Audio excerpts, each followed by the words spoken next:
ધરણા પર બેસી સોસાયટીના રહીશોએ કર્યો વિરોધ।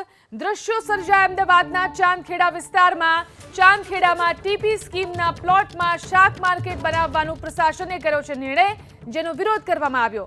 ચાંદખેડાની 12 સોસાયટીના રહીશો ધરણા પર બેસી અને માંગ કરી કે શાક માર્કેટ અન્યત્ર ખસેડવામાં આવે, કેમ કે શાક માર્કેટને લઈ તેમની સોસાયટી પાસેથી ટ્રાફિક જામ થશે। આ સાથે ઘોંઘાટ અને પ્રદૂષણ પણ ફેલાશે। રહીશોના મતે તેમણે મ્યુનિસિપલ કમિશનર, પોલીસ કમિશનરને લેખિતમાં રજૂઆત કરી છે, પરંતુ તેમની માંગનું નિરાકરણ નથી આવ્યું। અમદાવાદ મહાનગરપાલિકાએ ચાલુ વર્ષે પોતાના બજેટમાં એક ઝોનમાં 3 એમ કુલ 21 જેટલા શાક માર્કેટ ઊભા કરવા માટેની જાહેરાત કરી હતી। અને સૌથી પહેલાં આપણે પ્લોટ બતાવીશું કે જ્યાં આગળ એક સપ્તાહની અંદર કામગીરી શરૂ કરાઈ છે। આ એ પ્લોટ છે કે જ્યાં આગળ શાક માર્કેટ બનાવવા માટે અમદાવાદ મહાનગરપાલિકાએ તૈયારીઓ શરૂ કરી। તો આ તરફ આજે વહેલી સવારથી આ જ સોસાયટીના 12 જેટલા સોસાયટીના સભ્યો છે તે પ્રતિક ધરણા ઉપર બેઠા છે। તેમની માગણી છે કે શાક માર્કેટ છે તેને અહીંયા આગળ રાખવાના કારણે એક તો રોડ પહેલેથી સિંગલ લાઈનો છે અને તેવા સંજોગોમાં તેમની જે પરિસ્થિતિઓ છે તેમાં મુશ્કેલીઓ છે તેમાં વધારો થશે, કારણ કે વાહન ચાલકોથી લઈ અને ઘોંઘાટ અને પ્રદૂષણનું પ્રમાણ વધશે। કેટલાક સોસાયટીના સભ્યો અહીંયા આગળ છે, વાત તેમની સાથે કરવાનો પ્રયાસ કરીશું। કયા પ્રકારની તેમની માગણી છે અને કોને કોને રજૂઆત કરાઈ છે। 12 સોસાયટીના સભ્યો અહીંયા આગળ બેઠેલા છે, કોને કોને આપણે રજૂઆત કરેલી છે અને મુખ્ય રજૂઆત આપણી કયા પ્રકારની?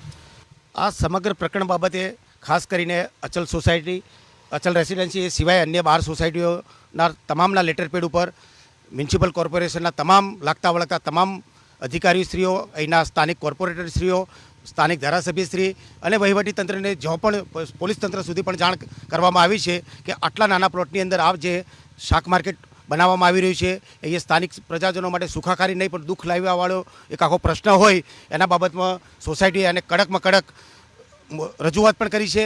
અને આના કારણે જે એના દુષ્પરિણામો જે આવવાના છે એનાથી વાકેફ પણ કર્યા છે, પણ ના જાણે કેમ વહીવટીતંત્ર આજ સુધી ઊંઘતું ઝડપાયું છે અને જે ઝડપથી કામ કરી અહીંયા બનાવવામાં આવી રહ્યું છે એ લાગે છે કે એમને અહીંના સ્થાનિક જે અહીંયા 12 સોસાયટીમાં જે 5,000 લોકો રહે છે એમના લોકોના હિતના કરતાં અન્ય લોકોના હિત સાથે વધારે કંઈક સંકળાયેલું હોય એ પ્રકારનું લાગી શકે છે કે આટલું ઝડપી કામ કરી રહ્યા છે। અને આના કારણે જે તકલીફ થવાની છે અને જે શાક માર્કેટ બનવાના કારણે નાની જગ્યામાં બનવાના કારણે અહીંયા ટ્રાફિકના પ્રશ્નોની સાથે સાથે એના કચરાના કારણે, ઢોરોના કારણે અન્ય જે વડીલો અને નાના બાળકોને જે પ્રશ્નો ઉપસ્થિત થવાના છે ખૂબ ચિંતાજનક બાબત છે। બિલકુલ, મહિલાઓ પણ અહીંયા આગળ છે, વાત તેમની સાથે પણ કરીશું, કારણ કે શાક માર્કેટ સામાન્ય રીતે મહિલાઓ માટે ઊભા કરવામાં આવનાર હતા, પરંતુ જે મહિલાઓ છે તે પણ અહીંયા આગળ પ્રતિક ધરણામાં જોડાયેલા છે।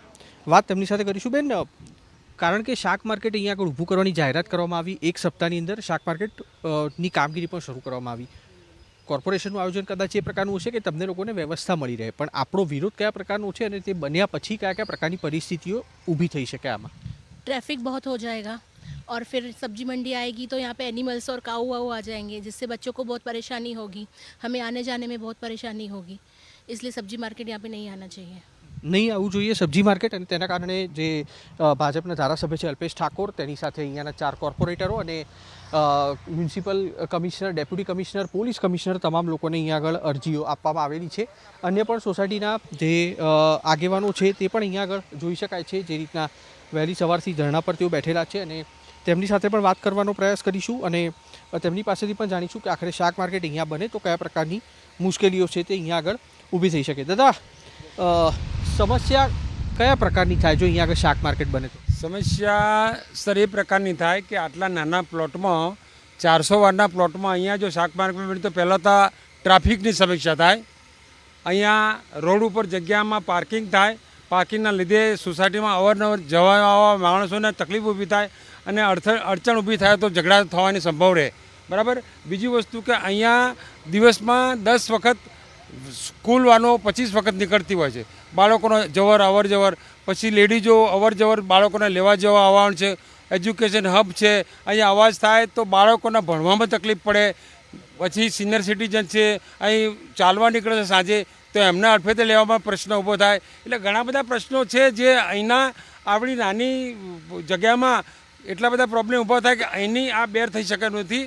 એટલે અમે તો રિક્વેસ્ટ કરીએ છીએ ઓથોરિટીને કે તાત્કાલિક જે તે નિર્ણય લીધો તમે 23 તારીખની જે સ્ટેન્ડિંગ કમિટી ચેરમેન રિપોર્ટ લીધો અને 1લી તારીખથી કામ કોન્સ્ટન્ટ ચાલુ થઈ ગયું, પણ કેટલીક આપણા નેતાઓની ભલામણથી થોડુંક કામ 2 દિવસ બંધ રહ્યું છે, પણ આનું તાત્કાલિક નિવારણ આવે એવી અમે ઓથોરિટીને વિનંતી કરીએ છીએ. ઓથોરિટીને વિનંતી કરવામાં આવી રહી છે અને તાત્કાલિક તેનું નિરાકરણ આવે તે પ્રકારની પણ માગણી છે તો અહીંયાના સ્થાનિકો કરી રહ્યા છે. તો 12 સોસાયટીના સભ્યો છે તે કોર્પોરેશનના નિર્ણય સામે અત્યારે પ્રતિકાત્મક ધરણા રૂપે બેઠા છે અને તેમને આશા છે કે આખરે આજે રેસિડેન્શિયલ વિસ્તાર છે ત્યાં આગળ શાક માર્કેટ અમદાવાદ મહાનગરપાલિકા ઊભું ન કરીને અન્ય સ્થળે કરે. કેમેરામેન અજય પાંડે સાથે કુશાંક સોની, એબીપી અસ્મિતા, અમદાવાદ.